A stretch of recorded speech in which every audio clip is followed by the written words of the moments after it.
जय स्वामीनारायण विद्यार्थी मित्रों, श्री स्वामीनारायण गुरुकुल राजकोट संस्थान द्वारा आयोजित SGIS ऑनलाइन गुरुकुल में हूँ पढ़ियार महेन्द्र आपનું स्वागत करूँ छूँ। आज આપણે ધોરણ 8ની અંદર અંગ્રેજી વિષયની અંદર ચોથું ચેપ્ટર લેવા જઈ રહ્યા છીએ। ચેપ્ટરનું નામ છે ટેલ મી વાય। એમાં પાર્ટ 1 જે છે, કેમ કે એક્ટિવિટી 1 થી 7 આપેલી છે એટલે 2 પાર્ટમાં આ આખો પાઠ હાલશે। આ યુનિટની અંદર બહુ સરસ વાત કરી છે કે પ્રકૃતિ સાથે આપણે જ્યારે તાલમેલ મેળવતા નથી ત્યારે પ્રકૃતિના તત્વો જે છે એ તત્વો પણ આપણાથી નારાજ થાય છે। જેમ કે વરસાદનું અતિશય અનિયમિતપણું હોવું, વૃક્ષો આડેધડ આપણે કાપી રહ્યા છીએ, એને હિસાબે આખું જે આપણું એટમોસ્ફિયર જે છે, ક્લાઇમેટ જે છે, એ ક્લાઇમેટમાં ઘણો બધો ફેરફાર થઈ ગયો છે। આપણને એ પણ ખબર છે કે ગ્રીનહાઉસ અસર જે છે એ અસર આ વૃક્ષોને આડેધડ કટિંગ કરવાથી થઈ છે, એ આપણને ખબર છે। ઉપરાંત અતિશય પ્રદૂષણ, દરેક પ્રકારના પ્રદૂષણો, એમાં હવાનું પ્રદૂષણ પણ કામ કરે છે, પાણીનું પ્રદૂષણ કામ કરે છે અને જમીન પ્રદૂષણ પણ કામ કરે છે। એટલે કે કુદરત સાથે જે ખરેખર તાલમેલ મનુષ્ય મેળવવો જોઈએ એ મેળવી નથી શક્યા। એના હિસાબે ઘણી બધી તકલીફો ઊભી થઈ છે અને એમાં ખાસ કરીને અત્યારની જે સમય છે, અત્યારનો જે આખો સમય જે છે, આ સમયની અંદર જે અર્બનાઇઝેશન, જેને આપણે શહેરીકરણ કહીએ છીએ, શહેરીકરણ, ઉદ્યોગીકરણ, આ પરિસ્થિતિએ આખા વાતાવરણને દોહડી નાખ્યું છે। પૂરતી જમીન રહેવા નથી દીધી, દરેક જગ્યાએ પ્રદૂષણ સિવાય કંઈ જોવા મળતું નથી, બરાબર છે। તો એવા કંઈક કન્સેપ્ટથી આ પાઠ જે છે એ આપણને આપેલો છે। અહીંયા પ્રવૃત્તિ 1 જે છે એ 1ની અંદર તમે જુઓ, દરેક વિદ્યાર્થી પોતાનું ટેક્સ્ટબુક ખોલશે અને ટેક્સ્ટબુકની અંદર યુનિટ 4 જે છે એ 4ની ચર્ચા આપણે કરવા જઈ રહ્યા છીએ। Unit 4 activity 1। ત્યાં મિત્રો જોઈ શકો છો, સ્ક્રીન ઉપર પણ આપણને દેખાય છે ચિત્ર દ્વારા, કે એની અંદર 3 ચિત્ર આપણને આપેલા છે, વૃક્ષોના ચિત્ર છે। અને એ ચિત્રની અંદર પહેલું ચિત્ર જે છે એ તમે જુઓ કે એ ચિત્રની અંદર બાળક જે છે એ જે પેલું વૃક્ષ છે એના નીચે હિંચકી રહ્યા છે। બાળકો આનંદમાં છે, તેથી વૃક્ષ પણ આનંદમાં છે। બીજું ચિત્ર તમે જોઈ રહ્યો છો, એક કઠિયારો જે છે એ કઠિયારો વૃક્ષ કાપી રહ્યો છે બીજા ચિત્રમાં। અને એ ચિત્રની અંદર આપણે જોઈએ છે કે ત્યાં જે પેલું વૃક્ષ જે છે એની આંખની અંદરથી દળદળ આંસુ પડે છે। અને ત્રીજું ચિત્ર જે છે એ ગુસ્સાવાળું ચિત્ર છે। ત્રીજું ચિત્ર જુઓ, ત્યાં એક વ્યક્તિ જે છે એ વ્યક્તિ વૃક્ષને પથ્થર મારી રહ્યો છે। તો આમ જુઓ તો આડકતરી રીતે મનુષ્ય જે છે એ પ્રકૃતિ સાથે છે જ, પરંતુ કોઈ પોઝિટિવલી છે, કોઈ નેગેટિવલી। અહીંયા એક્ટિવિટી 1 જે છે એમાં દરેકનું ધ્યાન એમાં જુઓ, 3 પાર્ટ આપણને આપેલા છે, એ પાર્ટની ચર્ચા હું કરવા જઈ રહ્યો છું। Why is it happy? પહેલું ચિત્ર જે છે એ તમે જુઓ છો કે વાય ઇઝ ઇટ હેપી? તે શા માટે ખુશ છે? એટલે કે તે એટલે ટ્રી, ઇટ એટલે ટ્રી, બરાબર છે? શા માટે ખુશ છે? તો ત્યાં આપણને ધેર આર 3 ઓપ્શન આપેલા છે। 1 is because it is raining, B, it has no leaves, and third one, C, because children are playing under it। તો આની અંદર કયું આવશે? બરાબર છે, C આવશે, કે ત્રીજું ઓપ્શન જે છે એ ત્રીજું ઓપ્શન આવશે, કારણ કે બાળકો જે છે એ વૃક્ષની નીચે રમી રહ્યા છે, તેથી વૃક્ષ છે એ ખુશ છે। પછીનું ચિત્ર જે છે એ તમે 2 નંબરમાં જુઓ, ત્યાં વાય ઇઝ ઇટ સેડ? તે શા માટે ઉદાસ છે? અહીંયા એક યાદ રાખશું, અહીંયા હેપી છે, અહીંયા સેડ છે, બરાબર છે, અને અહીંયા એંગ્રી છે। તો બીજા ચિત્રમાં જે આપણને કહ્યું એ રીતે કે વૃક્ષ શા માટે ઉદાસ છે, સેડ છે, વાય ઇઝ ઇટ સેડ? તો એમાં પણ 3 ઓપ્શન છે। Because people want to water it, લોકો એને પાણી આપવા ઈચ્છે છે। Because some people want to cut it, કારણ કે અમુક લોકો તેને કાપવા માગે છે।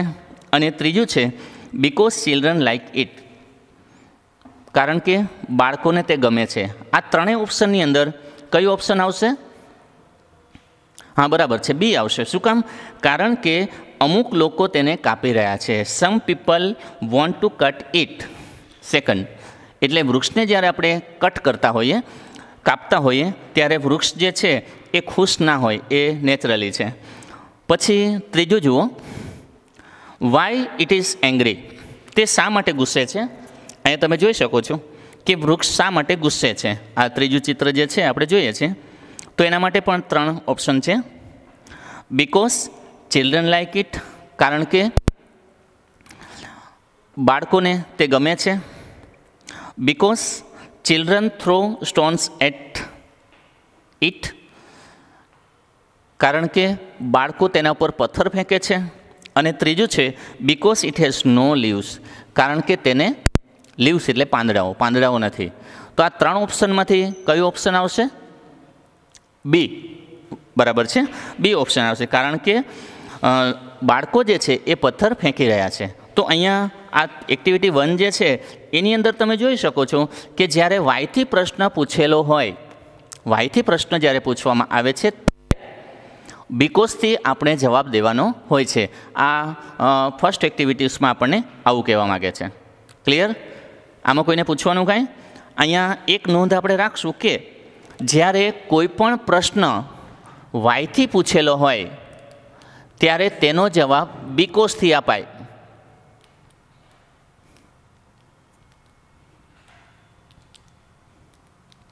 બીકોઝથી આપવામાં આવે છે. વાયથી પ્રશ્ન, જવાબ બીકોઝથી. બરાબર? આ એક આપણે યાદ રાખીશું અહીંયા.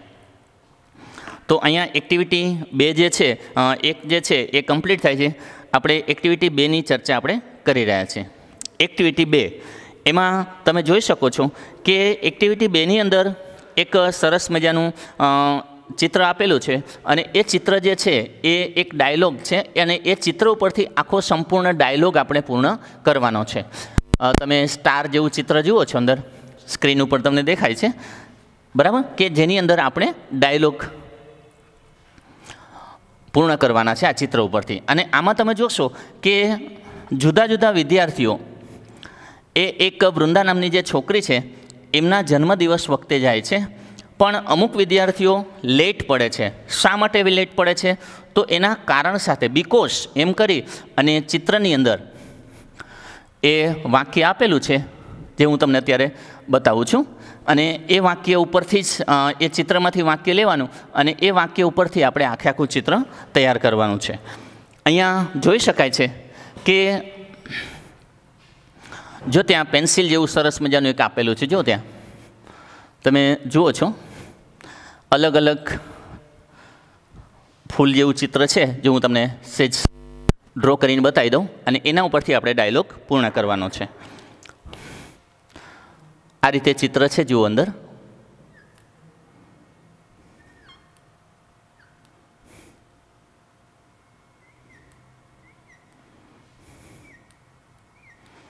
જે આ રીતે એક્ટિવિટી અંદર આપેલી છે, તમે જોઈ શકો છો. આ હું જે ડ્રો કરું છું માત્ર તમને ગાઈડલાઈન કરવા માટે જ આ ચિત્ર હું દોરું છું. બાકી ચિત્ર આપણને અંદર આપેલું છે, જે સ્ક્રીન ઉપર તમને દેખાય છે.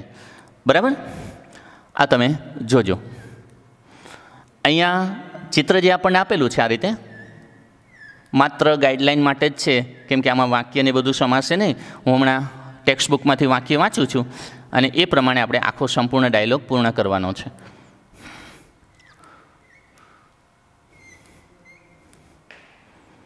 અહીંયા લખેલું છે વૃંદાસ બર્થડે.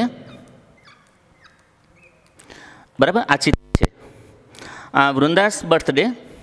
અહીંયા લખેલું છે વૃંદાસ બર્થડે. આ વૃંદાસ બર્થડે. અહીંયા 1 નંબર 2 નંબર તમે જુદા જુદા પ્રકારના વિદ્યાર્થીઓના નામ જુઓ છો. બરાબર? અહીંયા સૌથી પહેલાં જો તમે અહીંયા કરણ છે,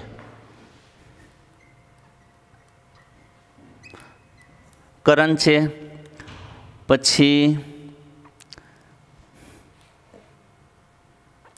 બેનિતા છે. બરાબર? આ રીતે જુદા જુદા વિદ્યાર્થીઓ જે છે એ અંદર ચિત્રમાં છે. જુઓ તમે, આ રીતે આખું ચિત્ર ડ્રો કરેલું છે, સ્ક્રીન ઉપર પણ આપણને દેખાય છે. અહીંયા કરણ, બિનિતા, વિરલ, પાયલ, અંજુ, પછી નરેશ, ઈલા અને અમિત, આ 8 છોકરાઓ છે. એ 8 છોકરાઓ વૃંદાના જન્મદિવસ વખતે જઈ શકતા નથી અને કોઈ કારણસર એ લેટ થાય છે.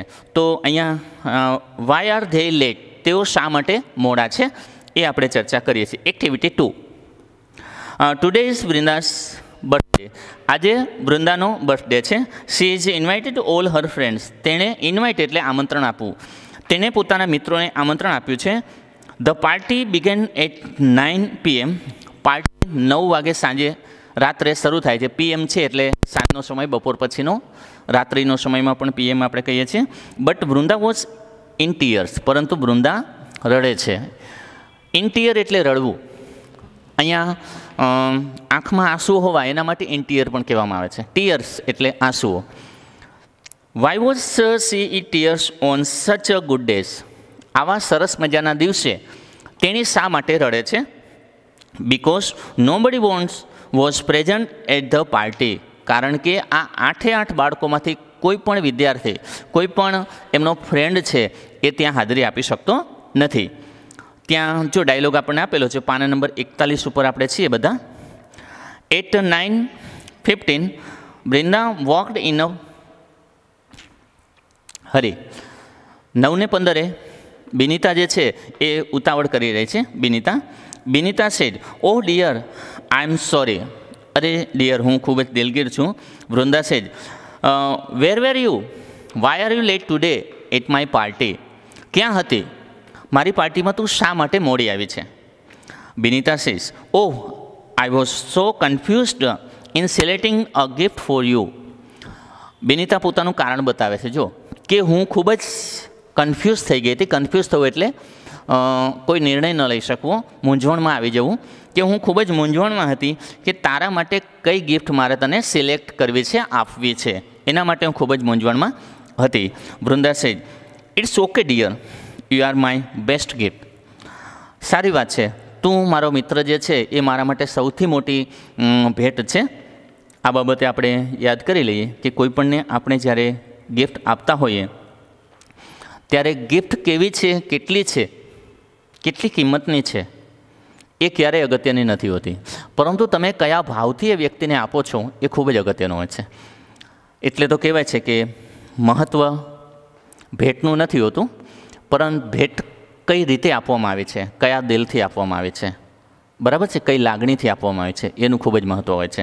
એટલે હંમેશા કોઈપણની ગિફ્ટ જ્યારે આવે ત્યારે એ ગિફ્ટ કયા આશયથી આપી છે, કયા હેતથી આપેલી છે અને કેટલા ભાવથી આપેલી છે એ ખાસ જોવું.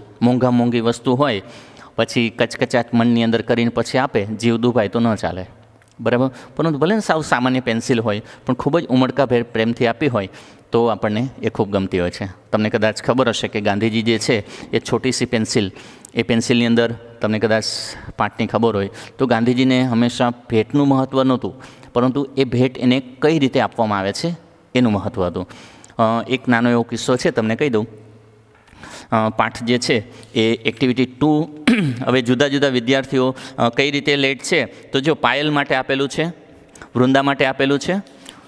પછી એ બધા વિદ્યાર્થીઓને પોતાના કારણ આપણને આ બોક્સ જે છે આની અંદર આપેલા છે, તમે ચિત્રમાં જોઈ શકશો.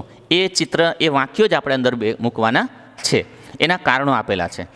માત્ર તમારે વૃંદા માટે એક જ વસ્તુ લખવાની છે, વાય આર યુ લેટ. તમારે વૃંદાનું જ્યાં જ્યાં વાક્ય આવે ત્યાં તમારે માત્ર આટલું જ લખવાનું, વાય આર યુ લેટ. અને બાકી જે છે એ તમારે એના વાક્યો મૂકી દેવાના. અંદર આપેલા છે વાક્યો, જો ચિત્રમાં આપેલું છે. કરણ લખ્યું છે, Karan was help up in traffic, બરાબર. Held up in traffic, Karan ટ્રાફિકમાં મોડો થઈ ગયો હતો. તો કરણનું વાક્ય લખો ત્યારે ત્યાં આય લખવાનું. પછી બિનિતા બોલતી હોય ત્યારે એના માટે આય લખવાનું, બરાબર. તો એ રીતે આપણે આય અને હી એ શબ્દો મૂકી અને જો છોકરી હશે તો શી વાક્ય મૂકી અને આપણે ડાયલોગ જે છે એ પૂર્ણ કરી શકીએ છીએ. એક્ટિવિટી 3 જે છે એમાં વાક્ય ગોઠવવાના છે, એટલે એ બહુ કાંઈ અગત્યનું છે નહીં. જે વાક્ય તમને ગોઠવતા આવડશે અબકડ પ્રમાણે તમે ABCDEFG જે સિક્વન્સ આવતી હોય એ પ્રમાણે પહેલું વાક્ય કયું આવે, બીજું કયું આવે, ત્રીજું કયું આવે. એટલે એક્ટિવિટી 3ની અંદર માત્ર વાક્યો ગોઠવવાના છે.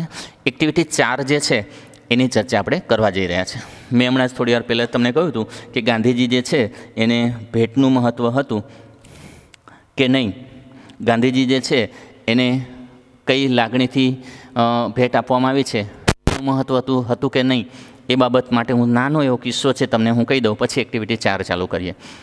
ગાંધીજી જે છે એ એકવાર પોતાના ઘરે કંઈક વસ્તુ શોધતા હતા. સવારથી એ વસ્તુ શોધી રહ્યા હતા.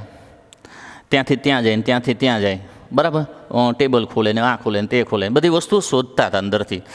ત્યારે કસ્તુરબા જે છે, પછી એમની ભત્રીજી આપણે મનુબાઈ છે, એ બધા ત્યાં હાજર હતા જ. ત્યારે ગાંધીજી જે વસ્તુ શોધતા હતા કંઈ બોલ્યા વગર થોડાક ઉતાવળથી શોધી રહ્યા હતા. પહેલાં ધીમે ધીમે શોધ્યું, પછી મળ્યું ને થોડાક ઉગ્ર બની ગયા, થોડાક વ્યાકુળ બની ગયા અને પેલી વસ્તુ શોધતા હતા. ત્યારે કસ્તુરબાએ એને પૂછ્યું કે આજે સવારના અમે જોઈએ છીએ તમે કંઈક શોધી રહ્યા છો, તમે અમારી હેલ્પ પણ લેતા નથી અને કંઈ બોલતા નથી ને શોધો છો, ખરેખર શું છે? ત્યારે ગાંધીજીએ કંઈ પણ બોલ્યા વગર વળી શોધવા માંડ્યા. ત્યાં કસ્તુરબા બાજુમાં જઈને કહે છે, હું સમજી ગઈ તમારે શું જોયા છે, બરાબર. એમ કરી અને ડ્રોવરમાંથી પેન કાઢીને એને આપે છે. લો, તમારે લખવા બેસવું છે ને, આ પેન છે. ત્યારે ગાંધીજીએ કહ્યું કે મને આ પેન નથી જોઈતી, પરંતુ મારે તો પેન્સિલ જોઈએ છે. તો કે પેન્સિલ તો ઘણી બધી પડી, એક લઈ લો ને. તો કે ના, એ પેન્સિલ નથી જોઈતી, મારે તો ઓલા બાળક દ્વારા જે મને આપવામાં આવી છે અને મને કહ્યું હતું કે ગાંધીજી બાપુ તમે આના દ્વારા લખજો, એને ખૂબ જ પ્રેમથી મને આ ગિફ્ટ આપેલી છે, એટલે હું એ શોધું છું ક્યાં છે. એમ કરતાં કરતાં કરતાં છેક નીચેના ખાનામાંથી એ પેન્સિલનો ટુકડો મળી ગયો, નાનો એવો છે. ત્યારે જે વાઇફ છે કસ્તુરબાએ કહ્યું, બસ આવી નાની એવી પેન્સિલમાં તમે સવારના આ શોધી રહ્યા છો, ગુસ્સે થઈ ગયા અને વ્યાકુળ થઈ ગયા ના તે એવું તો આ પેન્સિલમાં શું છે એમ. ત્યારે આપણે આટલી બધી ઘણી બધી પેન્સિલો છે એનો ઉપયોગ કરીને તમારે લખી લેવાય ને, આટલું બધું હેરાન થવાની કાંઈ જરૂર નથી. આવું જ્યારે કહ્યું ત્યારે ગાંધીજીએ કહ્યું કે ના, મને આ પેન્સિલનું મહત્ત્વ નથી, પણ આ બાળકે મને જે હેતથી આપી હતી એ હેત મને અહીંયા સ્પર્શી ગયું છે અને એ પેન્સિલથી મને આદેશ કર્યો કે બાપુ આના વડે તમે લખજો. તો એ વસ્તુ મારે કરવી છે, માટે હું આ પેન્સિલ શોધી રહ્યો હતો. મિત્રો, વિચાર કરો કે આ મહાન વ્યક્તિ જે છે એને પણ કોઈ પણ વસ્તુ, નાની એવી વસ્તુ આપેલી છે તો એની પાછળ રહેલો આશય જે છે, એની પાછળ રહેલી પ્રેમની લાગણી, મમતા જે છે એ તમે જુઓ, એનું મહત્ત્વ કેટલું છે.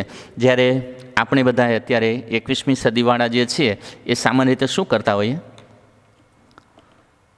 વસ્તુ કંઈ આપી છે તો એ વસ્તુ કેટલી લઈ આવ્યા, કેટલા રૂપિયાની લઈ આવ્યા છે, એટલે કેટલી કિંમતની છે એ જોવા પ્રયત્ન કરીએ છીએ, બરાબર. તો અહીંયા આપણે હંમેશા યાદ રાખવું જોઈએ કે વસ્તુ જે આપણને ગિફ્ટ આપવામાં આવે છે એ ગિફ્ટની કિંમત ક્યારેય ન આંકવી, બરાબર. કારણ કે એના તરફ આપણને જે લાગણીથી આપેલું છે એ ક્યારેય લાગણીની કિંમત માપી શકાતી નથી હોતી, બરાબર. એ પછી નાનો પેન્સિલનો ટુકડો કેમ નથી આપ્યો, બરાબર છે. આ ખાસ જીવનમાં યાદ રાખજો.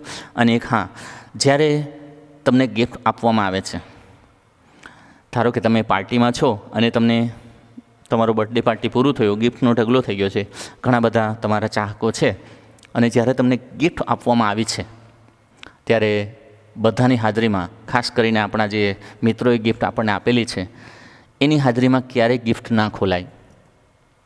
આ એક ખાસ યાદ રાખજો. એનું કારણ શું છે કે ઘણા બધા વ્યક્તિઓ આપણને આપી ગયા છે. કોઈક વિદ્યાર્થી જે છે એ ગરીબ છે, એને નાનો એવો ટુકડો આપ્યો છે, નાની એવી વસ્તુ આપી છે. એક મિત્ર એવા છે કે તવંગર છે, એને કિંમતી વસ્તુ આપી છે. હવે બેની તમે કમ્પેર કરો, હવે એ લોકોની હાજરીમાં તમે ખોલો તો કેવું લાગશે? ઓલે જેને ખરેખર ખૂબ જ લાગણીથી એક સસ્તી એવી વસ્તુ તમને આપેલી છે એનો ઈગો હન્ટ થશે. એટલે આ જીવનમાં યાદ રાખવાનું, કોઈ પણ સેલિબ્રેશન તમારું હોય ત્યારે એ વ્યક્તિની હાજરીમાં ક્યારેય ગિફ્ટ ઓપન નહીં કરવાની, પરંતુ જ્યારે બેઠા હોઈએ ત્યારે નિરાતે ઓપન કરી અને ત્યાર પછી એ ગિફ્ટનું તમારી દ્રષ્ટિએ જેટલું મૂલ્ય હોય એ પ્રમાણે આંકવા પ્રયત્ન કરજો. ઓકે, બાય ધ વે આપણે વળી પાછા આપણી એક્ટિવિટી 4ની અંદર આપણે આવી જઈએ. મેં તમને સેજ ગિફ્ટના મહત્ત્વ વિશેની વાત કરી, તો એક્ટિવિટી 4 જે છે એની અંદર સરસ એક એક્શન અને કારણ બે વસ્તુ આપેલી છે. કાર્તિક જે છે એમની સ્કૂલે છે અને સ્કૂલે ખૂબ જ ખુશ છે ને એવો કંઈક પાઠ છે. એ પાઠની અંદર આપણે એક્ટિવિટી 4A છીએ. Kartik came from school. Kartik સ્કૂલેથી આવે છે. હી વોઝ હેપી, તે ખૂબ ખુશ છે, ખુશ હતો. He had a trophy in his hand, તેના હાથમાં ટ્રોફી છે. He got it from school, તેને સ્કૂલમાંથી મળેલી છે. There was a science fair at school, તેની સ્કૂલે સાયન્સ ફેર વિજ્ઞાન મેળો છે. હી વોન ધ ટ્રોફી, અને એ વિજ્ઞાન મેળામાં તેને ટ્રોફી મેળવેલી છે. He was the best speaker at the district level elocution competition, વક્તૃત્વ સ્પર્ધાની અંદર એને સૌથી સારું એક વક્તા તરીકે સ્પીચ આપેલી, એના હિસાબે તેને સાયન્સ ફેરની અંદર એ એક ટ્રોફી મળેલી છે. અને એ ટ્રોફી જે છે એ સાયન્સના અનુસંધાનમાં જે થીમ બોલ્યો એ બદલ એને મળેલી છે. He showed his trophy to his parents, તે તેના માતા પિતાને એ ટ્રોફી આપે છે. ધે કોંગ્રેચ્યુલેટેડ હિમ, તેઓ તેને અભિવાદન કરે છે, અભિનંદન આપે છે. His grandfather was proud of him, તેમના દાદા જે છે એ એના માટે ગૌરવ અનુભવે. Because Kartik got first prize, કારણ કે કાર્તિકે પહેલું ઇનામ મેળવ્યું છે. કાર્તિક સિસ્ટર વોઝ હેપી, કાર્તિકના સિસ્ટર જે છે એ પણ ખુશ છે. Because she was sure about celebration party, કારણ કે એને હવે ખાતરી થઈ જ ગઈ કે પોતાને એક સેલિબ્રેશન પાર્ટી મળશે. અહીંયા તમે જોઈ શકો છો કે દરેક વાક્ય જે છે એ વાક્ય બીકોઝથી જોડેલું છે. બીકોઝ જે છે એ કારણ દર્શાવવા માટે, કારણ કે, બીકોઝનો અર્થ કારણ કે એવો અર્થ થાય છે, અને એ રીતે આ વાક્ય જોડેલા છે. બીકોઝ અહીંયા તમે જોઈ શકો છો એક એક્શન આપેલી છે અને સામે એનું રીઝન આપેલું છે. જુઓ તમે એક્ટિવિટી 4 જે છે પાના નંબર 13માં જ તમે 43 ઉપર છો તમે, એ એક્ટિવિટીઝમાં જુઓ તમે, કરણ જે છે એ કાર્તિક જે છે એ કાર્તિક ટ્રોફી મેળવી લાવ્યો છે અને એ ટ્રોફીના અનુસંધાનમાં વાક્યો ત્યાં આપણને આપેલા છે, એ તમે જોઈ શકો છો. એક્ટિવિટી 4માં આપણે છીએ. તો ત્યાં એક્શન અને રીઝન બંને આપેલા છે. કાર્ય અને કારણ બંને વસ્તુ છે. કારણ અને પરિણામ જોડવા માટે હંમેશા બીકોઝથી વાક્ય જોડાય. તો અહીં લખેલું છે Kartik was happy because he one the trophy. જો આ યાદ રાખજો, અહીંયા હું જે કહી રહ્યો છું એ કાર્તિક વોઝ હેપી, પછી બાજુના કોષ્ટકમાં આપેલું છે હી વોન ધ ટ્રોફી. આવું એક વાક્ય છે. જો અહીંયા એક્શન છે, અહીંયા રીઝન છે. એક્શન અને રીઝન બે આપેલા છે. તો આ એક્શન અને રીઝન બંને માટે બીકોઝનો ઉપયોગ થાય. તો વાક્ય કેમ બનાવવું જોઈ લેજો. Kartik was happy. હવે બીકોઝ આ કેપિટલ છે એને સ્મોલ કરી નાખવાનું. હી વોન ધ ટ્રોફી. આ રીતે વાક્ય જોડવાના છે. આવડશે બધાને? Kartik was happy. હવે વચ્ચે બીકોઝ મૂકી અને જે આ કેપિટલ આપણને આપેલા હોય એ સ્મોલ કરી નાખવાના અને ત્યાર પછી વાક્ય લખવાનું છે. ક્લિયર? તો એ રીતે કાર્તિક વોન ધ ટ્રોફી, પછી એ રીતે વાક્ય તમે જોડતા જજો. અને પછી આગળ જે છે એ પાર્ટ બી, એક્ટિવિટી 4નું પાર્ટ બી જે છે એની આપણે ચર્ચા કરવા જઈ રહ્યા છે. આવડશે ને બધાને? કંઈ છે ને એમાં બીકોઝથી વાક્ય જોડવાનું છે. ક્લિયર? ઓકે. હવે પાર્ટ બી જે છે એક્ટિવિટી 4 એની આપણે ચર્ચા કરી ગયા. હવે પાર્ટ બીની હું તમને ચર્ચા કરું છું. એની અંદર ધ ફર્સ્ટ ફ્રૂટ એવો એક ટોપિકનું નામ છે. પાર્ટ બી એક્ટિવિટી 4 એમાં પાર્ટ બી છે. જુઓ, પાર્ટ બીની અંદર ફર્સ્ટ ફ્રૂટ છે, પહેલું ફળ.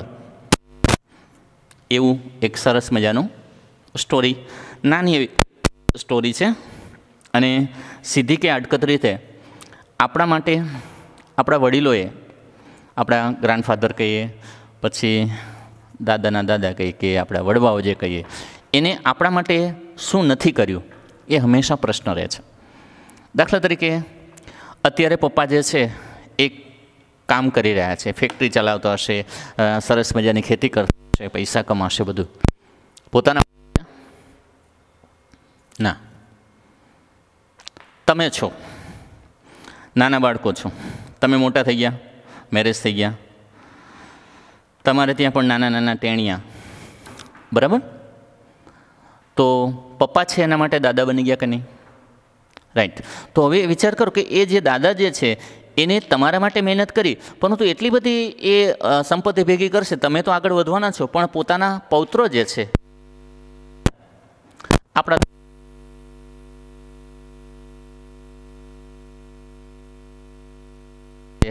25 કે 30 વીઘા જમીન હતી, ભાગ પાડ્યા ત્યારે પછી દાદાએ ખૂબ જ મહેનત કરી, 25માંથી 50 કરી દીધી, પપ્પા એની સાથે જોડાઈ ગયા, 100 વીઘા કરી નાખી. અંતે એ 100 વીઘા બેયની નથી કે તમારી એકની નથી, એને તો તમારી 7 પેઢીમાં ચાલે એના માટે મહેનત કરી છે. તો એવું જ આ પાઠનો કંઈક કન્સેપ્ટ છે. આ પાઠનો કન્સેપ્ટ કંઈક એવો છે કે જેની અંદર આપણે કહીશું કે એક રાજા જે છે એ પોતે પોતાના રાજ્યમાં આંટો મારવા નીકળ્યા હોય છે, અને આપણને ખબર છે કે છે એ વેશ બદલો કરીને પોતાની પ્રજા શું કરે છે એ જોવા નીકળતા રાજાઓ, બરાબર? તો એક દિવસ સવારે રાજા જે છે એ પોતે ઘોડા ઉપર જઈ રહ્યા છે પોતાના દેશમાં, પોતાના રાજ્યમાં. તો બહાર નીકળે છે તો જ્યાં ગામડાની બહારના ભાગની અંદર જ્યાં સીમ વિસ્તાર આવે છે, ખેતીવાડી જ્યાં આવે છે અથવા તો પાદર આવે છે, તો ત્યાં જોવે છે તો એક વૃદ્ધ માણસ પોતે એક આંબાનો નાનો છોડવો વાવી રહ્યો હોય છે. હું અત્યારે એક્ટિવિટી 4માં બીની ચર્ચા કરું છું. The first fruit, activity 4B.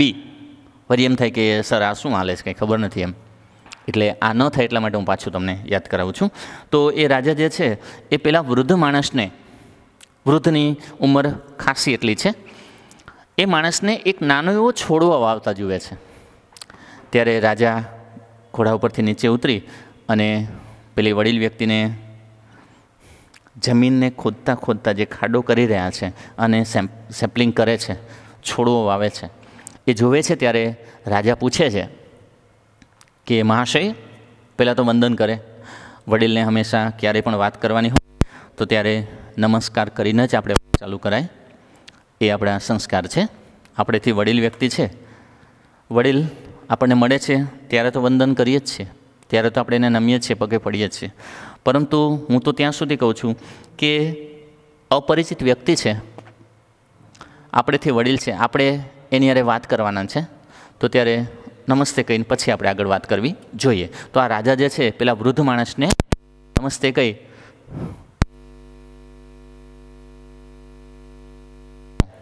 મારી ઉંમર ખાસી એવી થઈ ગઈ છે. તો પેલો વૃદ્ધ માણસ કહે છે, હું એક આંબાનો છોડવો વાવી રહ્યો છું. ત્યારે રાજાને નવાઈ લાગે છે કે આ છોડવો ક્યારે મોટો થશે, ઓછામાં 10 વર્ષ તો થઈ જશે, અને એટલું તો તમે જીવવાના નથી, તો આ તમે કોના માટે મહેનત કરો છો? ત્યારે રાજા એમ કહે છે કે હું જે આ કરી રહ્યો છું એ મારા માટે નથી કરતો. તમે દાદા માટે કે પપ્પા માટે આ શબ્દો સાંભળતા છો, ક્યારેક બોલતા હોય કે આ અમે મહેનત તમારા માટે નથી કરતા, એ તમારા ભવિષ્ય માટે કરીએ છીએ, તમારી પેઢી માટે અમે આવું કરીએ છીએ. દાદાના શબ્દો આવા હશે, પપ્પાના શબ્દો પણ આવા છે, જોજો. તો આ પેલો વૃદ્ધ માણસ જે છે એ કહે છે કે આ હું મારા માટે ઝાડવું નથી વાવતો, મારા માટે આંબો નથી વાવતો, પણ આ આંબો મારા દીકરાઓ અને એના દીકરાઓ એની કેરી ખાય, એના મીઠા ફળ ખાય ને એના માટે વાવી રહ્યો છું. ત્યારે રાજા જે છે એ આ વૃદ્ધ ઉપર બહુ ખુશ થઈ જાય છે અને પાછા ફરીથી વંદન કરે છે કે તમે અત્યારે તો તમારી પેઢી તો સુધારી દીધી છે, તમારી તો જિંદગી સુધારી, પણ પછીની પેઢી માટે પણ આટલું તમે સરસ વિચારો છો, એટલે હું રાજા છું અને આના માટે હું તમારા માટે ઓછો નહીં ઉતરું અને તરત જ પોતાની પાસે સોના મોહરની જે થેલી ભરેલી છે પોતાના પ્રધાનોને કહે છે કે ચલો આ વૃદ્ધ માણસને સોના મોહરની થેલી આપીને એનું જે કામ છે એ કામને પોતે બિરદાવે છે. હવે યુનિટમાં ધ્યાન આપો તમે ત્યાં. ફર્સ્ટ ફ્રૂટ પાન નંબર 43 ઉપર એક્ટિવિટી 4. દરેકનું ટેક્સ્ટબુકમાં ધ્યાન please. One morning, a king went on horseback to countrywide. એક દિવસે સવારે રાજા પોતાના ઘોડા ઉપર કન્ટ્રીવાઇડ એટલે જે દેશ છે પોતાના રાજ્યમાં પોતે જાય છે. He came to the village and saw an old man in field. તે ગામમાં આવે છે અને ગામની અંદર એક વૃદ્ધ માણસને ખેતરમાં જોવે છે. The old man was digging the earth and planting. વૃદ્ધ માણસ ડિગિંગ એટલે ખોદવું. વૃદ્ધ માણસ ખોદી રહ્યો છે ધ અર્થ પૃથ્વી ખોદે છે, જમીન ખોદે છે. એન્ડ પ્લાન્ટિંગ મેંગો સેપલિંગ અને વૃક્ષ જે છે આંબાનો જે છોડવો જે છે એ છોડવો નાનો એવો છોડવો પોતે પ્લાન્ટિંગ કરી રહ્યો છે, વાવી રહ્યો છે, રોપી રહ્યો છે. He was working very hard. તે ખૂબ જ સખત કામ કરી રહ્યો છે. અહીંયા એક ક્રિયાપદ તમારા માટે નવું છે, ટુ ડિગ એટલે ખોદવું થાય. અહીંયા તમે જોઈ શકો છો કે ડિગિંગ આપેલું છે. જો મેં આગળના લેક્ચરમાં ચર્ચા કરેલી છે. અહીંયા ડિગ છે, સિંગલ જી છે અને પાછળ આઈએનજી લગાડવાથી ડબલ થયો છે. ત્યારે મેં નિયમ કીધેલો તમને જો યાદ હોય તો. ઈડી એટલે ભૂતકાળનું જ્યારે શીખવતા હતા ત્યારે મેં કહ્યું હતું કે જ્યારે કોઈપણ ક્રિયાપદની પાછળ સિંગલ વ્યંજન આવેલો હોય અને એના પહેલાં સિંગલ સ્વર હોય તો જો અહીંયા ડીઆઈજી તો આ આઈ જે સ્વર છે પછી પાછળ ડબલ જી થઈને આઈએનજી લાગે, મતલબ કે આગળ સિંગલ સ્વર છે માટે પાછળનો વ્યંજન ડબલ થાય. એવી રીતે આ જુઓ ક્લીન તો આનું ક્લિનિંગ થાય. તો અહીંયા એન છે, સિંગલ એન છે. જો અહીંયા ડબલ એન નથી થયો કારણ કે આગળ ડબલ સ્વર છે. એટલે સ્વરને ખાસ યાદ રાખવાનું. સિંગલ સ્વર આપેલો હોય ક્રિયાપદમાં તો ઈડી લગાડવાનું હોય કે આંજી લગાડવાનું હોય ત્યારે આપણે પાછળનો વ્યંજન જે છે એ આપણે બેવડી દેતા હોઈએ છીએ. એવું તમને વાત આવી છે એટલે કહું સ્ટોપ. તો જો અહીંયા પી છે તો આને સ્ટોપડ આમ થાય, ડબલ પી થઈને ઈડી લાગે કારણ કે અહીંયા આગળ સ્વર આવેલો છે. સ્વર આપણને ખબર એ આઈ ઓ યુ બરાબર, આ આપણને ખબર છે. આમાંનો ગમે તે સ્વર આવેલો હોય ને પાછળ વ્યંજન હોય તો ઈડી લગાડો કે આઈએનજી લગાડો ત્યારે પાછળનો વ્યંજન બેવડાઈ જાય. આનો સ્ટોપડ પછી સ્ટોપિંગ બરાબર, ડબલ પી થઈને આઈએનજી લાગે જે રીતે અહીંયા ડબલ જી થઈને આઈએનજી લાગ્યું તે રીતે. તો અહીંયા પેલો વૃદ્ધ માણસ જે છે એ જમીન ખોદી રહ્યો છે અને આંબાનો નાનો છોડ વાવી રહ્યો છે. He was working very hard. તે ખૂબ જ સખત મહેનત કરી રહ્યો છે. The king said, good morning my friend. મિત્ર નમસ્કાર. Why are you planting this sapling? તું આ છોડવો શા માટે વાવી રહ્યો છે? Old man says, this sapling will be big tree in 10 or 15 years. આ છોડવો 10 કે 15 વર્ષ પછી મોટો થઈ જશે. આ છોડવો 10 કે 15 વર્ષ પછી મોટું ઝાડ બની જશે. આઈ વિલ બિયર ફ્રૂટ ધેમ. અને પછી તેમાં ફળો આવશે. ધે બિયર તે આપશે, ધે વિલ બિયર તે આપશે, ફ્રૂટ ધેમ તેમાં, અને પછી તેમાં ફળો આવશે. ત્યારે રાજા પૂછે છે but you are old and weak. પરંતુ તમે તો અતિશય વૃદ્ધ છો અને પાછા નબળા થઈ ગયા છો. હા, એકદમ દુબળા પાતળા છો. So you will die in few years. થોડા વર્ષો પછી તો તમે મૃત્યુ પામવાના છો. You will not eat their fruits. તમે તેના ફળો ખાઈ શકશો નહીં. ત્યારે વૃદ્ધ માણસ કહે છે યુ આર રાઇટ. સાચી વાત છે, તમે સાચા છો. I will not eat the fruit. હું તે ફળ ખાવાનો નથી. But I am doing this because today because other will eat it and therefore I am happy. હું આ ફળ નહીં ખાઈ શકું પણ હું આ કરું છું આજે. હું આજે આ કરી રહ્યો છું કારણ કે આવતીકાલે બીજાઓ જે છે આના ફળ ખાશે. And therefore I am happy. અને તેથી હું ખુશ છું. જો બીજાના માટે કરેલું કાર્ય જે છે એ કાર્યથી માણસ હંમેશા ખુશ રહેતો હોય છે. કંઈ ન થાય તો કંઈ નહીં, પણ બીજાને તકલીફ પડે એવું કાર્ય ક્યારેય ન કરવું, બરાબર? આપણેથી કાંઈ ન થાય તો કાંઈ નહીં, પણ બીજાને તકલીફ પડે એવું ક્યારેય ન કરવું જીવનમાં. અને આપણું પરોપકારી જ કાર્ય હંમેશા જીવનમાં હોવું જોઈએ, જેથી કરીને ઈશ્વર પણ ખુશ થાય છે અને આપણી સાથે બીજા વ્યક્તિઓ જે છે, પછીની જનરેશન છે, એ પણ ખુશ થતી હોય છે, કેમ કે આપણું કાર્ય જે છે એ બીજા માટે થયેલું હોય છે, બીજાના ભલા માટે કરેલું હોય છે. The king said, I am pleased with you, હું તારા ઉપર ખૂબ ખુશ છું. ઓલ્ડ મેન, હે વૃદ્ધ માણસ, હું તમારા ઉપર ખૂબ જ ખુશ છું. યુ લવ પીપલ, તમે લોકોને ચાહો છો. And therefore you are a good man, તમે લોકોને ચાહો છો એટલા માટે તમે સારા છો. જો બહુ રાજે સરસ વાત કરી છે કે તમે લોકોને ચાહો છો એટલા માટે સારા છો, તમારું કાર્ય પણ સરસ છે. અહીંયા જીવનમાં આપણે પણ યાદ રાખવાનું, બીજાને જો કદાચ આપણે વહાલા થવું હોય તો આપણું કાર્ય જ એવા પ્રકારનું હોવું જોઈએ કે આપણે કામ કરતા એને બીજાને વહાલા લાગીએ, બરાબર? કામ હંમેશા પરોપકારી ભરેલું જ હોવું જોઈએ.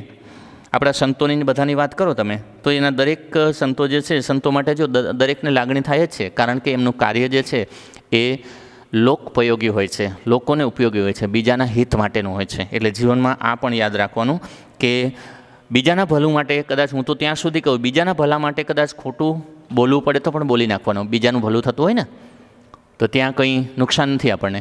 એટલે બીજાના ભલા માટે જ હંમેશા શ્રેષ્ઠ કાર્ય આપણે કરવું જોઈએ, એવું આપણને આ ઓલ્ડ મેનની વાતો ઉપરથી લાગે છે, આ ઓલ્ડ મેનના કાર્ય પરથી લાગે છે. The king said, I am please with you, હું તમારા પર ખૂબ જ ખુશ છું. અને તમારા કાર્ય જે છે એ કાર્ય અને વિચારો ઉપર લખ્યું છે. I am please with you old man, you are love people, therefore you are a good man. તમે લોકોને ચાહો છો તેથી તમે ખૂબ જ સારા છો. Please take this bag of money, આ રૂપિયાની થેલી લો. Because I love your work and thoughts, આ રૂપિયાની થેલી લો કારણ કે તમે તમારા કામને ચાહો છો અને હું તમને ચાહું છું. જો મેં પહેલાંય કહ્યું હતું હમણાં કે આપણું કામ એવું હોવું જોઈએ કે લોકોને ગમવું જોઈએ. આઈ લવ યોર વર્ક, મને તમારું કામ ગમે છે. એન્ડ થોટ્સ, તમારા વિચારો પણ ગમે છે. ઘણી વ્યક્તિઓ જો બોલતા હોય ત્યારે આપણે એમ સતત બોલ્યા રાખે તો બહુ મજા આવે, કેમ કે એની વાતોની અંદર મીઠાશ હોય છે. ઘણી વ્યક્તિ એવું બોલતી હોય કે આપણને ગમે નહીં, એટલે હંમેશા ઓછું બોલવાનું, સારું બોલવાનું, બધાને ગમે તેવું બોલવાનું. Okay. Old man said, thank you sir, સાહેબ તમારો આભાર. This bag of money is my first fruit. વાહ, સરસ વાત કરી કે હું એક નાનો છોડવો વાવ્યો છે, એ ક્યારે મોટું વૃક્ષ થશે ને ક્યારે હું ફળ ખાવાનો છું, પણ આ નાના છોડવાનો જ મને પેલું ફળ મળી ગયું. કયું? This bag of money is first fruit of my little work. મારા એવા નાના કાર્યનું મોટું ફળ મને અત્યારે જ મળી ગયું, બરાબર? એટલા માટે હું ખૂબ જ ખુશ છું. તમારો ખૂબ ખૂબ આભાર. તો મિત્રો, અહીંયા એક્ટિવિટી 4 જે છે એ પૂર્ણ થાય છે અને એક્ટિવિટી 5 જે છે એ 5ની ચર્ચા આપણે પછીના લેક્ચરમાં કરીએ. એક્ટિવિટી 5 જે છે એ પાઠ ખૂબ જ અગત્યનો છે. આખો પાઠ જે છે એ પાઠની અંદર એક્ટિવિટી 5 જે છે એ હાર્ડ સમાન છે. એટલે પછીના લેક્ચર સુધી મને રજા આપશો. જય સ્વામિનારાયણ.